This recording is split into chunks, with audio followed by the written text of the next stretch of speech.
Welcome to Chautauqua People. I'm John V. My guest is Paul Ritacco. Paul's parents are both Western New Yorkers. He grew up in Washington, D.C., and is a graduate of Georgetown University, where he earned both bachelor's and law degree. He's a member of the Maryland Bar. He studied overseas in Poland. He has held fellowships at Woodrow Wilson in both foreign policy and cybersecurity. He started working on Capitol Hill in 1991 and served on the staff for 30 congressmen from all over the country before becoming a congressman's chief of staff. Subsequently, he retired from congressional work in 2017. He currently heads his own company and is heavily involved in election law compliance for the Republican Party of the state of Texas. He also works extensively in the film industry. Paul, how did you make your way to Chautauqua? Well, I'd have to say thank you to my parents for that. But thank you, John, for having me here. I just want to My pleasure. Appreciate that very much and appreciate the opportunity to talk to folks. But my parents got me to Chautauqua as a young child, and my grandparents ended up being here, and so we've had multiple generations here in Chautauqua, and it's been a very significant part of our whole family. So you're a third generation Chautauquan? Now, yes, absolutely. As am I. And did you do club and those sorts of things along the way? Sure, I did all of those activities. I spent many a night at Seaver Gym playing basketball. Okay, and are you still in touch with those folks? Absolutely. I mean, I think probably my best friends are from here. I mean, we're all still very, very close today. Great. Let's switch gears a moment and get to the serious stuff. Tell me what the major activities are of a congressional staff. That's a great question. I think most people don't really understand that. We watch the news, and when you watch the news, what you tend to see is this talk about this legislation or what's happening in Washington with that piece of legislation. What's the Senate doing? What's the House doing? But what most people don't realize is that the number one priority for any member of Congress, any senator, is constituent service. Our job is to take care of people. When you've got a district that's got 700,000, 800,000, 900,000 people, depending on where you are, there are a lot of people who have problems with the IRS or Social Security, and our job is to help them. And that's really how we try to, our emphasis is always on that. And I was very fortunate because it sounds like I couldn't hold a job working for so many members, but I worked for many simultaneously with some of the circumstances I had. And I was very fortunate, but all of them tried very, very hard to take care of their constituents. That's their number one priority. Mm-hmm. And how about fundraising? Is that a key issue for them? Well, I mean, it's always an issue, right? I mean, for anyone. The Democrats have an advantage in that they have a speaker, Nancy Pelosi, who's the most prolific fundraiser of all time. She helps them significantly. Republicans don't have quite as much, although leadership certainly tries to facilitate that as much as you can. But I do think there's some benefits to, as we've seen the online fundraising grow over the last number of years. That's sort of a democratization of campaign finance, which I think is a positive development. Great. Now, we are currently involved in a national debate over the 2030 presidential elections. Perhaps the most contentious election in recent years was 2000 presidential election. What actually happened in Florida? No, that's great. That's a good question. I mean, ultimately, it depends on your perspective. But ultimately, what happened in Florida, because ultimately that election came down to one state, and it came down to just a few hundred votes. What actually happened there was that you had essentially the Bush team was formed behind Jim Baker, and he had one major advantage. That advantage was he was on top. He had more votes than Al Gore. And ultimately, after we have an issue with just the way we do our process, right? There's a time frame. So ultimately, there's a lot of criticism because the Supreme Court ruled. Well, the Supreme Court ended up ruling because we had to finish this process, this counting process. Because ultimately, you have to have an electoral college vote to actually have a president. But ultimately, I think it was proved later when the major news organizations actually went and did multiple recounts in Florida. Every time they did a recount, their count ended up showing that Bush won. So ultimately, the end result was correct, even if people weren't necessarily all happy with that. Mm-hmm. What is the recount process like for an election? A lot of lawyers. So I can tell you that already. On both both the Democrats and the Republicans, they're already building recount funds. They're building teams of lawyers. because you have people who are there to observe the actual counts. You're there to observe that the rules and the process is followed. And I think that's a key word, process. This whole, everything we do is about a process. And so making sure that we've got, that we're following the process is what the lawyers are there for. So they're there just to make sure that as they're going through the recount process, that it's all being done properly. Making sure that you've got people in the room when the count's happening, right? Sometimes that doesn't happen, and people, obviously, you could have some nefarious stuff. Not saying that there is, but that's certainly a possibility, right? So ultimately, you want to make sure that you've got your lawyers ensuring that the process is fair as they're going through and doing this recount, to make sure that you're taking care of the best of your, for your candidate, the best you can be. Right. Now, we tend to think that most would say that Florida was fair in 2000, but indeed, there's emotions are still kind of raw for some folks on that. The current term is ballot harvesting. Tell me what ballot harvesting is. Well, it's where we seem to have moved. So I'll give you a couple of examples, and just so you can understand kind of what the problem is with it. So if you recall, in 2018, in North Carolina's 9th district, there was allegations of illegal ballot harvesting. And in most states, ballot harvesting is illegal. And what that means is people will go out and you have a third party who collects the ballots and then submits them. The problem with that is that you lose control of your ballot. And so nefarious things could happen, right? You could have someone alter the ballot, not turn in the ballot, replace the ballot. You don't know. And so most states have outlawed ballot harvesting. And so in North Carolina, there were enough questions regarding the ballots that they actually had a new election. Now, ironically, in California, they legalized the concept of ballot harvesting. So in places like Orange County, which were historically more Republican-leaning, you had most Republicans losing simply because what would happen is that in some cases you would have these third-party certified ballot harvesters who would go, they'd knock on a door, but let's just say you have 4 people who are voting eligible in that house and have registered. They wouldn't always ask for all those ballots. What they would do is they'd say, because there's so much data on people, they can determine with a reasonable accuracy what the likelihood you're going to vote a certain way is. And so they'd ask for, hey, we're going to ask for son and daughters because they were more likely to vote in favor of our candidate. And so they would sometimes be grabbing just a select number of ballots. So it's not really a good government thing as much as it was facilitating getting votes. And that's ultimately what the battle is about, right? On both sides, right? It's actually turning out voters to vote. So whatever you can do to make that easier is what you try to do. Now, there are legal ways of doing it, and there are illegal ways or questionable ways. Ballot harvesting has always been deemed questionable, but obviously California legalized it, so you can do it. Now, how much is going on that's bad there? I think that's ultimately going to be up to the academics and historians to look at these results in more in depth over time, and we'll then be able to determine.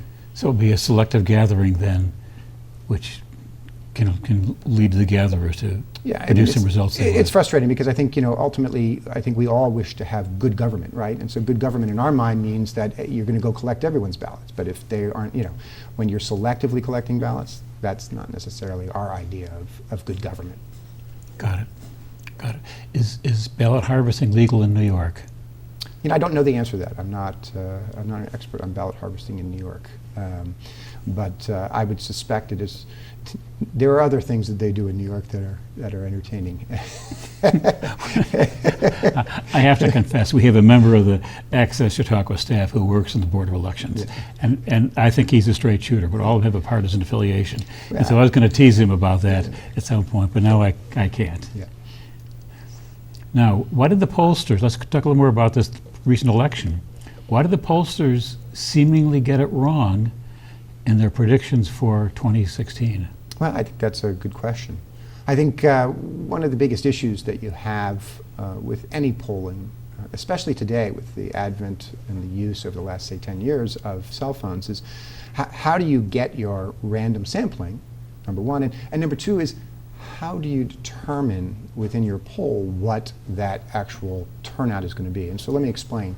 So today, if you watch the news, you'll see, whether it's CNN or Fox or other online sources that are, Wall Street Journal or others, you have to pay attention to what the poll is about, who they are asking. And unfortunately, we don't get that information. So someone like me, I'm always wanting to know, what are the questions? What order are the questions? And the reason for that is that there are some things called push polls, right? Where those are really not designed to actually get a read on people, but really more designed to push people in a certain direction.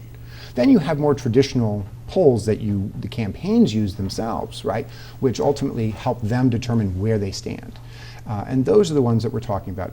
The media sources, the media today, at this point, still well before the election, you're going to see a lot of polls where they have registered voters. Well, that's relatively a meaningless poll, right? So simply because most registered voters don't vote. So as you get closer to the election, typically after Labor Day, you're going to start seeing polls that are going to come out. You're going to see, so for example, right now you're hearing about Biden has a lead. Well, inevitably, whoever has the lead at this point in a campaign, there's almost always going to be some narrowing, because as soon as you start going to likely voters, it typically narrows, right?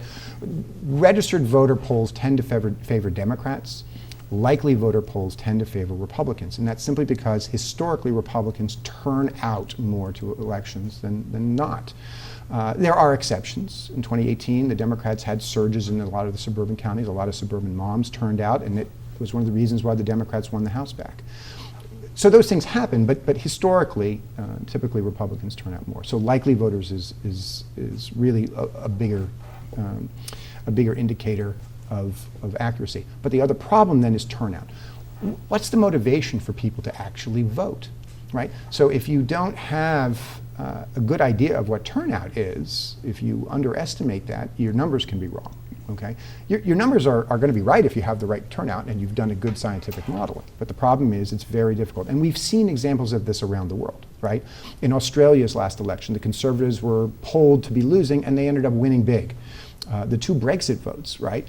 Everything we heard about in the news was that their polls were showing that Brexit was going to go down. Well, I mean, the first Brexit vote was one of the most heavily attended votes in British history, and Brexit won.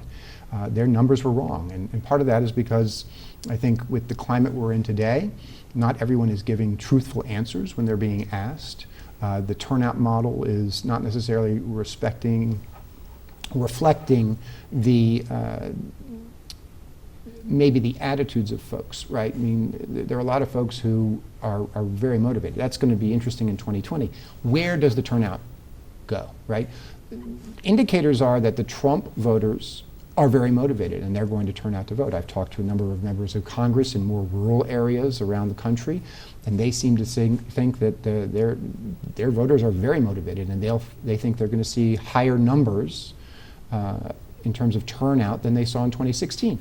Ultimately, time will be the determining factor on that. We'll see if that's truly the case. Yeah, you told me a very interesting story about driving through Pennsylvania in 2016. Can you share that with us? Sure. So I've been for 9 years. I was a resident up here, and so I would come and I would do my constitutional privilege of voting here, and then I would drive across Pennsylvania because my boss at the time was a member of Congress from Bucks County, Pennsylvania, just north of Philadelphia. So I would literally on election day drive across Pennsylvania to get there and go help out at the polls and do whatever else I could to help him in his race. And so, in 2012, for example, as you're driving through Pennsylvania, you saw, a smattering of Romney signs as you were driving across the state. But in 2016, every house had a Trump sign. It was quite, and I'm exaggerating, but only slightly. I mean, the number of Trump signs were significant. And going back to the kind of that polling, and as I was driving across the country, I was listening as the exit polls came out. Now, they didn't tell you what the results of the exit polls were, but I happened to catch Donald Trump on one of the programs, and from the tone, it sounded like the exit polls were reflecting a loss for him. And in part because of that sort of the attitudinal thing I talked about, where I think people weren't always telling the truth. So even coming out of the exit polls, they didn't want to say they voted for Trump. And ultimately, when I was looking at the hard numbers that evening, I was talking to my boss and to others around and saying, Pennsylvania's, the way Pennsylvania works, Philadelphia is always very key, but Philadelphia's numbers came in first, and I'm looking at the numbers, and rural Pennsylvania hadn't come in, and based on my experience coming across the state, I'm thinking, turnout's going to be pretty high here. This is actually now in play here, and sure enough, as the numbers were coming in, we saw Trump pulling away. Not a lot. I mean, he won by only about 40 or 50,000 votes, but that's significant, considering the last Republican, I believe, to win Pennsylvania was George Herbert Walker Bush in 1988. Mm-hmm. Mm-hmm. Now, let me go back to polling for just a moment. I get a lot of phone polls at home, and I'm not always polite to the pollsters. How does a good citizen know which ones to take seriously and which ones to ignore and go back to watching television? Yeah, I don't know that you can. I mean, there are some that are more reputable than others, and like I said, there's push polling. You don't know what their motivations are. It's very difficult. And I'll tell you, I'm not one who particularly enjoys participating in polls. So I'm not sure that on the handful of times that I've been asked that I've cooperated to a point where it's beneficial for them. So I think that ultimately you don't know. It's a personal choice as to whether you want to provide this information or not. They've got, there are a lot of mathematical equations. I think the more intelligent ones, we just did a seminar with some students, German students of the European Business School, one of my former chief of staff colleagues and I, and then we had Frank Luntz, who's a Republican pollster. And Frank does some interesting stuff, because Frank doesn't do the traditional hard number stuff. What Frank looks at is cultural things and words and things like that to get a feel, because if I'm not being honest because I don't want people to know that I'm supporting this candidate or another, they may be able to come around and ask me other cultural questions that could give them indicators as to where we're going, right? And I think I'm seeing that with some of the broad issues, right? If you're looking at some of the broader issue-based polling, which I think can give you a better feel rather than specific who's going to win this race, what you've seen over the last number of weeks is there's higher confidence in Trump, for example, on the economy than maybe there is on COVID.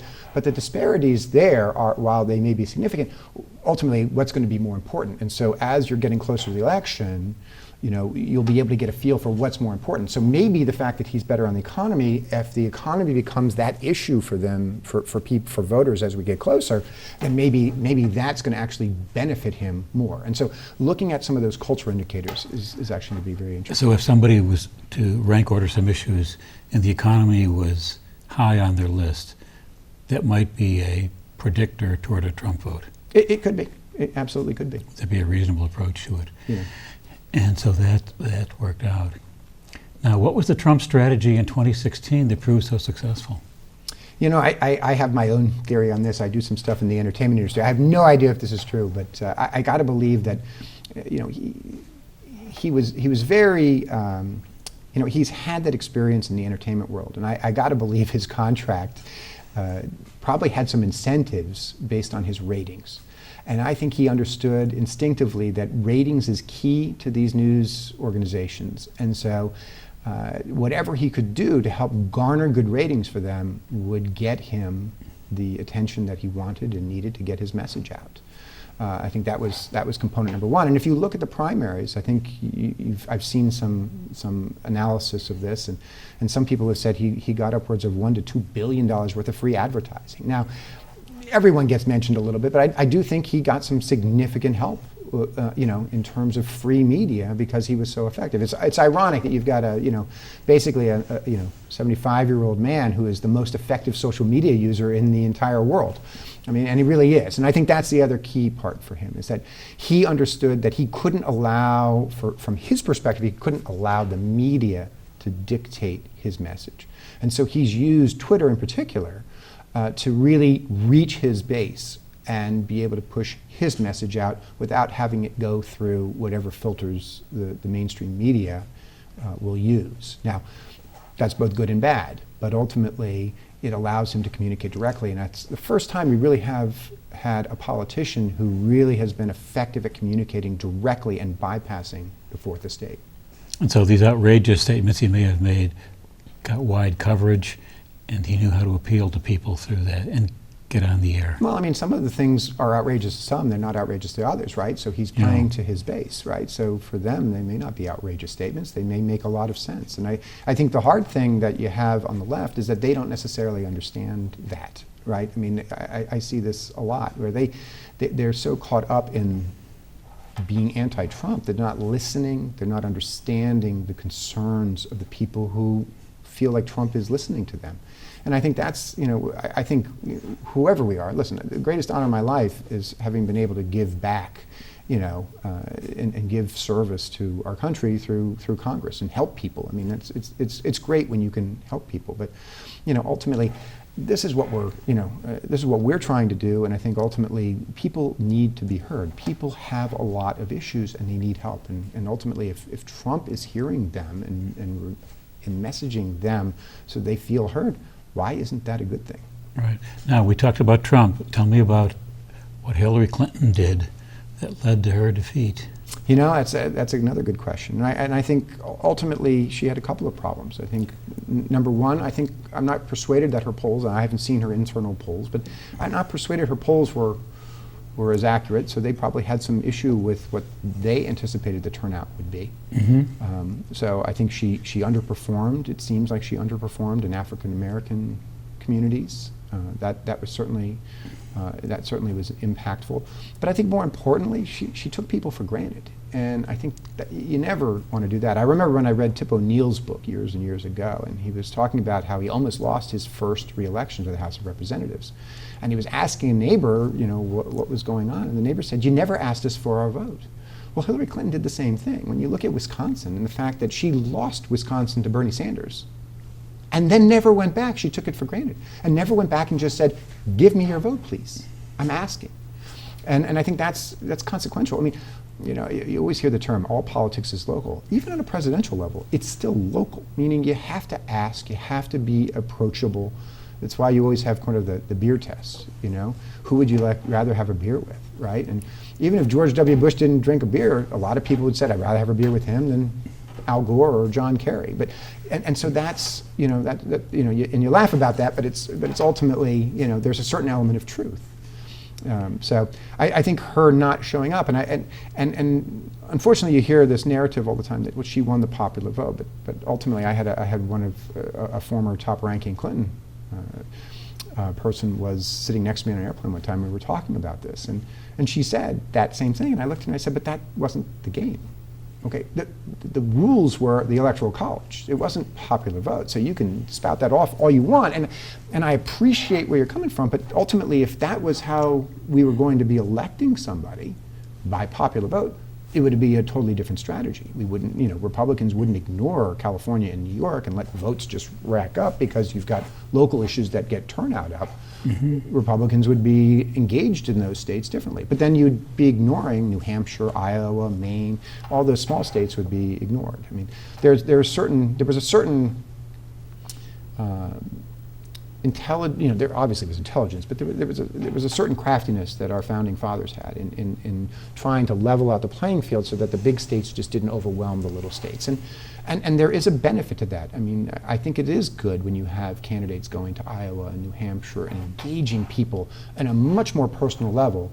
If it was just popular votes, it would really be kind of like you see a lot of these races in California, where it's big media-based races. In the campaigns are just churning data and doing lots of money for ads. And the Founding Fathers recognized that risk of big states overwhelming everyone when they constructed the Electoral College. Sure. Well, they had to, they have to reach a compromise in order to get this thing to go, right? And the small states would say, "Wait a second here, Virginia and Massachusetts are going to overwhelm us. That's not really fair. If you want us to participate, we need to have some equalization here." And I think they came up with an intelligent solution to do that. Great. Let me switch gears a little bit. Tell me about the current political parties. What are their bases, Republicans and Democrats? Well, that's a good question too, because I think I'm not persuaded the Republicans really truly understand what their base is. I think there's always been this common narrative over the last 30 or 40 years that the Republicans are the party of the rich. And I would say that my business, we deal a lot in campaign finance. So I've actually looked at the numbers over the years. And what I'd say is this, is that if you look at who gives to the parties, that really the Democrats are the party of the rich and the poor, and the Republicans are the party of the middle class. And what's really been shifting lately is the blue-collar workers really moving to the Republican side. Now, many of them, Western New York is a perfect example, many of them are 6th, 7th generation Democrats. They're not necessarily going to switch party affiliation, but what they are looking and seeing that 95% of the things I agree with are on the Republican side, and so what you're seeing is they're voting more Republican, even if they don't change their registration in all cases. And I think in part that's money. I think that the Democrats looked at where the money is coming from, and for them right now, the environmental wing is where the money is, and so. As we saw in the Obama administration with the Keystone Pipeline, things like that, the environmental wing doesn't necessarily jive with the union workers, and so it was very problematic. They kept postponing it, and they kept saying, "Oh, there's not a lot of jobs." It's not about the jobs. It's about it's more than just that, right? It's about an attitude, and so. I think you're seeing some of those blue-collar workers now go to the Republicans. Now, whether they stay with the Republicans or not, that will be determined over time. But I think there's the potential that this is a permanent shift over time here. I have a zillion more questions I want to ask, but there's one I always like to end with, and I wish we had an hour program here because this is so fascinating. Here goes. If a young Chautauquan comes to you and expresses an interest in working on a congressional staff, seeking your advice, what would be your counsel? I would say absolutely. Listen, I mean, there's no greater, listen, we are a huge country. We're 330 million people. We're the 3rd most populous nation in the world, okay? The opportunity to get out and to work in Washington, helping people, why wouldn't I encourage someone to do that? Now, don't get me wrong, there are a lot of frustrations with the way the process is working right now, things like that, but I absolutely encourage young people to get engaged in whatever capacity they can, volunteer. They've got a luxury that I don't have as much, you probably don't have as much of, as you get older in the workforces. I don't have as much time, right? So you have to pick and choose. They have a little bit more time, and they have, I don't know if they have more energy than me yet, but certainly, because I still have some energy, but I think time is something that they have, and they can devote their time to really helping people. And I think there's a certain satisfaction that you get when you're able to help folks. I'll just tell you quick 15, 30 second, we had a vote that we were doing, and we had to really get down and literally I had to break up. We were trying to get a bunch of Democrats on this bill, and time was of the essence, and we broke it down, and I gave lists to each of my staff. They created a game internally to see who could get the largest percentage of Democrats to vote with us, which ended up being about 65% for the winner. And ultimately, in order to get this bill passed, we needed to get 2/3 of those voting. So we had my boss was on the floor, I had the staff calling and then emailing and really in the end, we won by 2 votes. And it was the most satisfying thing because they actually got something accomplished and I really felt good about it. And that's the key. And cut across party lines. Absolutely. We normally end this table by cutting across the distance and shaking hands. Yeah. But now that we're at a COVID-sized table, all I can say is thank you very much. Thank you, and maybe that's the and do come back. This has been great fun. I look forward to it. So thanks for having me. Great.